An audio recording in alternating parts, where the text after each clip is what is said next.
Hey guys, this is Sean, And I'm Jace.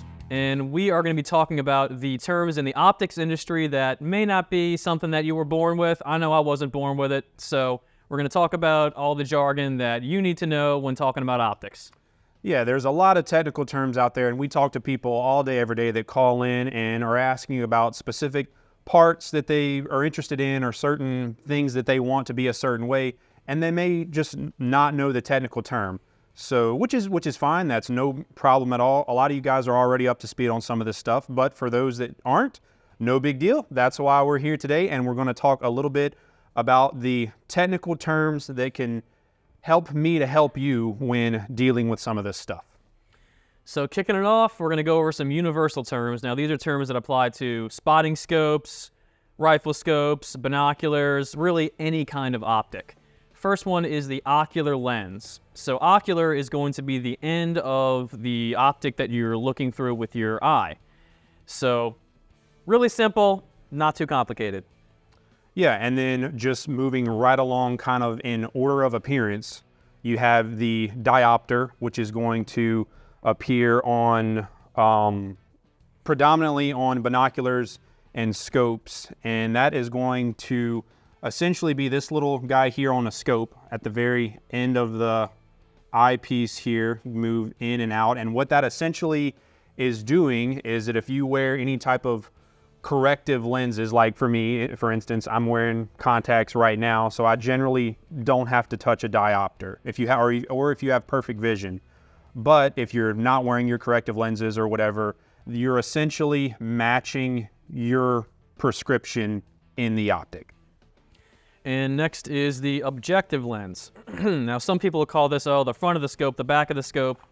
You know, someone's front is another one's back. So this is the objective lens. That's what we call it. That's what it's called. That's where the light comes in and you get that nice bright image from your larger objective lenses. So we got a lot of hunters who are looking for a 56 millimeter objective lens. They want to bring in a lot of light. I believe this one right here is a 50. So they get a little bit larger than this. And someone who is going to be doing a lot of low light hunting, they're going to want a large objective lens. Someone who's looking to shed as much weight as they possibly can, get their scope as low to the gun as they possibly can, they're going to want a smaller objective lens if that's their priority. Yeah, and really that pretty much covers the universal hardware. So now we want to kind of get into a little more of the technical stuff, the software, if you will, in some of these guys. So the first term you might hear sometimes is what is called aberration, or specifically chromatic aberration. And when you look through these guys, what that essentially is going to boil down to is how true is the color on objects, specifically around the edges. Sometimes when you're looking at something through lower quality glass, if you are looking at an image, you'll notice around the edges of said image, you'll get some fringing of like blues, yellows, greens, or whatever. And then, so essentially, the better quality of glass, the less aberration you experience. So something like some cheap glass, if you ever want to compare it to expensive glass, that's the way you do it. You look at the edges of objects, and that's how you can tell if you're looking through something of high quality or poor quality. So next up, we have the exit pupil. So the exit pupil is it's actually a formula. So it's the objective lens diameter in millimeters divided by the magnification, whatever level you have it set at, whether it's 5 power or 25 power, you divide it by that number. And it's going to give you a number that's going to be the diameter of a beam of light projected onto your eye in millimeters. So, of course, the larger your exit pupil is, the more forgiving your eye relief, another term, is going to be, which is the sort of the comfortability that you're going to have behind the scope with getting your eye in line with the lens itself. So having a larger eye relief and a larger exit pupil is going to translate to you being able to get behind the scope and seeing your picture faster. Going into a little bit more detail on exit pupil, it kind of depends on the time of the day that you're going to be using your optic, whether you necessarily need a larger exit pupil or not. So of course, we know our pupils dilate and recess depending on lighting conditions. So if there's a lot of light outside, if you're going to be, glassing on a very bright day, you're not going to really need a large exit pupil because your pupil in your eye is going to be relatively small. Whereas if you're going to be glassing in evening times, low light times, you're going to really want a large exit pupil so your large regular pupil in your eye can be fully covered by the exit pupil being projected through the scope. And something that also exit pupil directly affects is going to be the eye relief that I think you already mentioned once. And that has to do with the sweet spot of where your eye needs to be behind the optic. So for instance, a lot of lower powered scopes are going to have a better or more forgiving eye relief, meaning you have a little bit more of a sweet spot back here that your eye can be in and still get maybe not a perfect image, but a very usable image. And then when you move on to something like a high-powered scope or the higher-end magnification of a spotting scope, your eye relief or eye box, you'll hear some people say sometimes, it really kind of tightens up and your eye needs to be in that perfect spot to get a full, complete image. All right, so next we're going to talk about, sticking with the topic of light transmission. So a lot of manufacturers are going to advertise, oh, we have, such and such percentage of light transmission. And it's a little tricky because a lot of manufacturers are going to say that, oh, ours is, whatever you want to say, 95% light transmission, which is very high. When they use that very high number, they're most likely referring to one specific wavelength of color in the Roy G. Biv rainbow spectrum that we can see. So, you may get, 93% in one color, but you may get 95% in another color.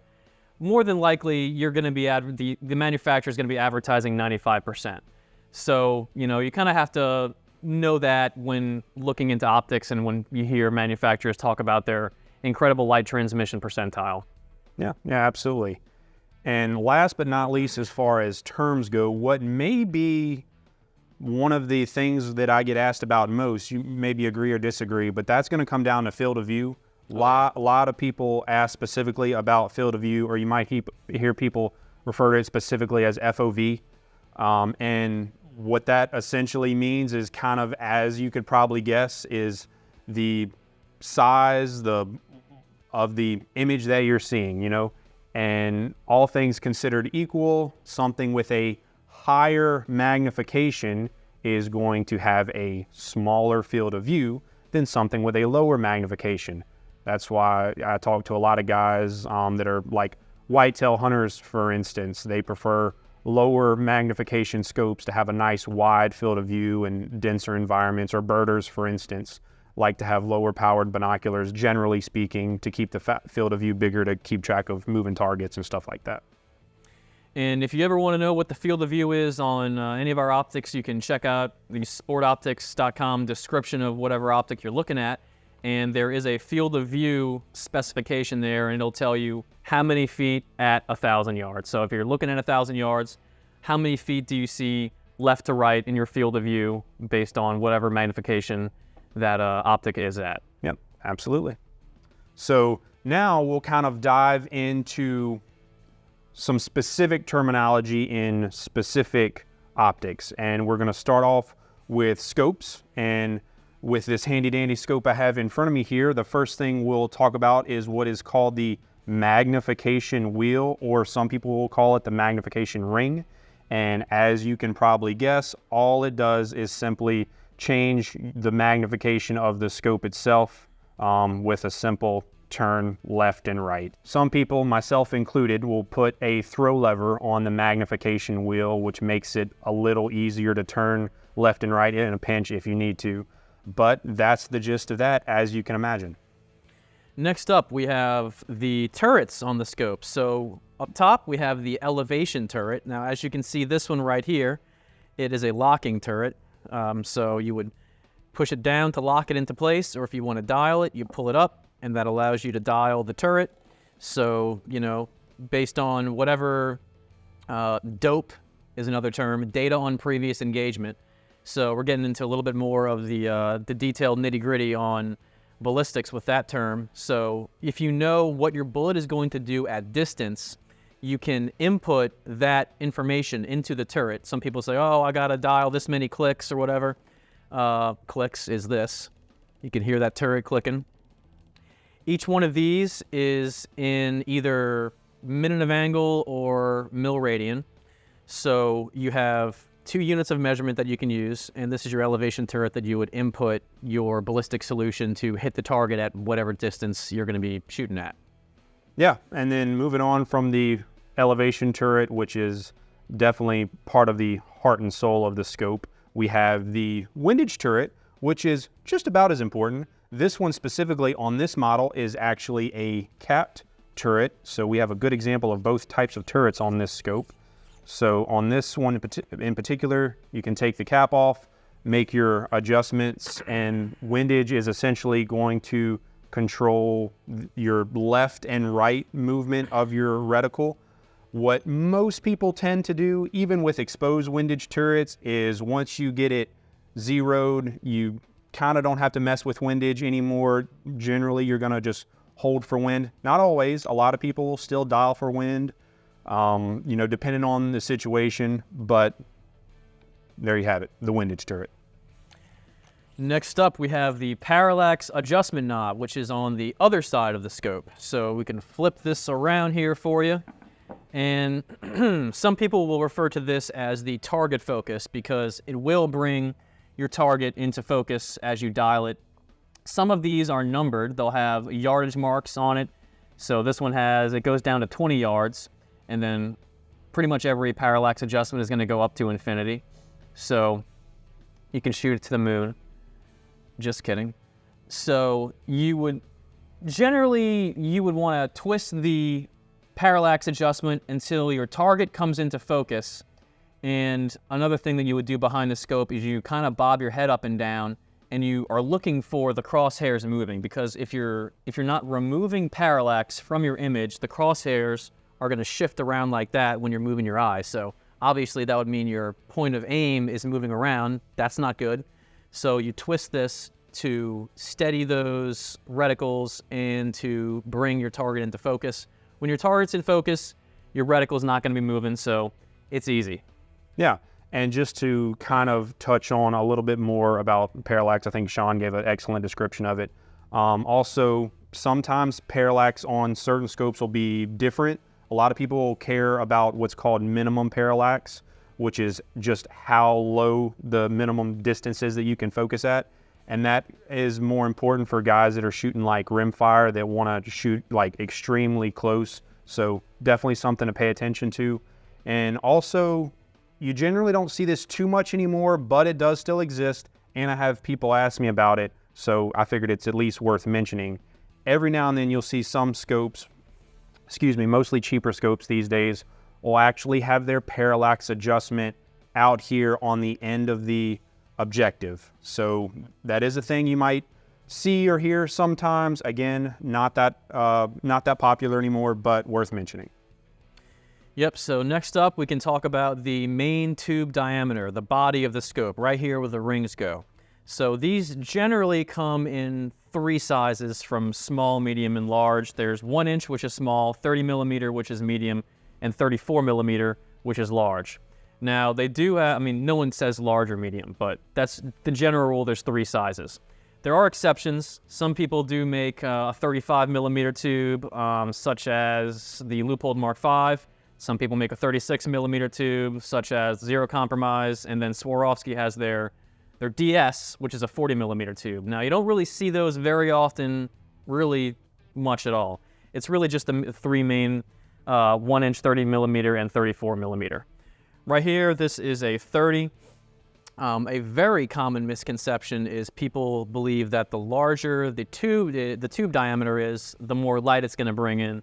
But there are other factors that have to do with that. But very, very common misconception. We hear that almost daily. Yeah, absolutely. I know I certainly hear that a lot myself.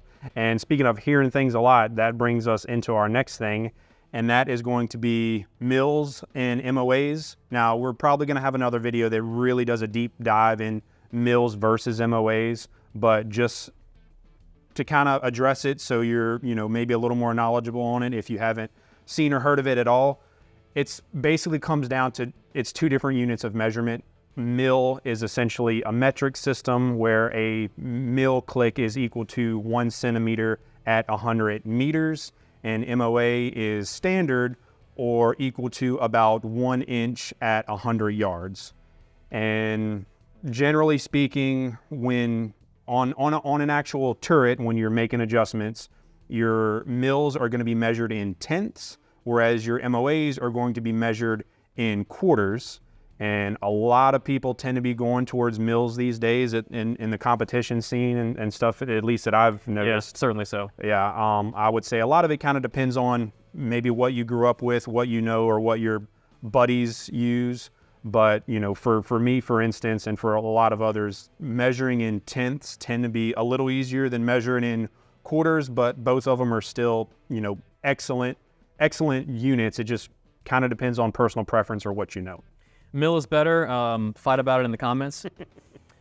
We're going to go over why it's better in more detail at a different video, of course. Next term we're going to be talking about is zeroing. So when someone refers to zeroing their gun, their rifle, whatever, they're referring to making the point of aim, the crosshairs, matched to the point of impact where the bullet is impacting. So the best way to do that is get a very, very stable position, whether you're shooting prone or shooting on a bench. You have to have a rear bag that's another term, a rear bag. So if you're shooting precision rifle, you're gonna want some people just throw some rice in a sock or something, or some sand in a bag, but you're gonna need something underneath your rifle for you to squeeze, and that squeezing motion is gonna move your gun up, down, and that's going to be able to keep you much, much more stable to get a very good solid zero. You do not want to rush the zeroing process.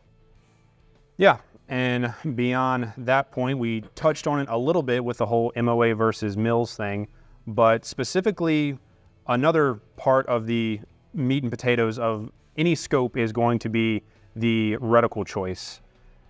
Now, you heard me talk about the MOA versus mils argument, but beyond just that, we have simple crosshairs or plex reticles, as a lot of people call them, which is just your plain old simple, was on Grandpappy's old Redfield, just your crosshairs that intersect in the middle, which a lot of guys still use for hunting. I do. I prefer the simplest of reticles for hunting still.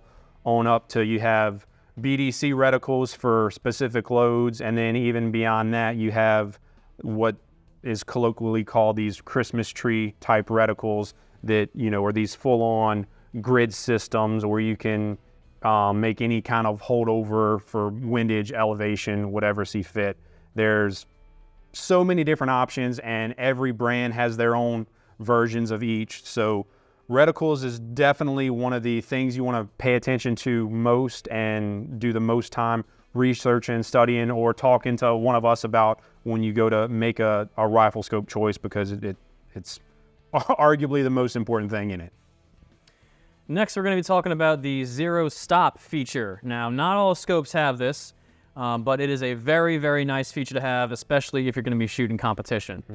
So a zero stop feature is in the elevation turret. If you dial, you're going to be wanting to go back to your zero at some point and then dial up again for your next target.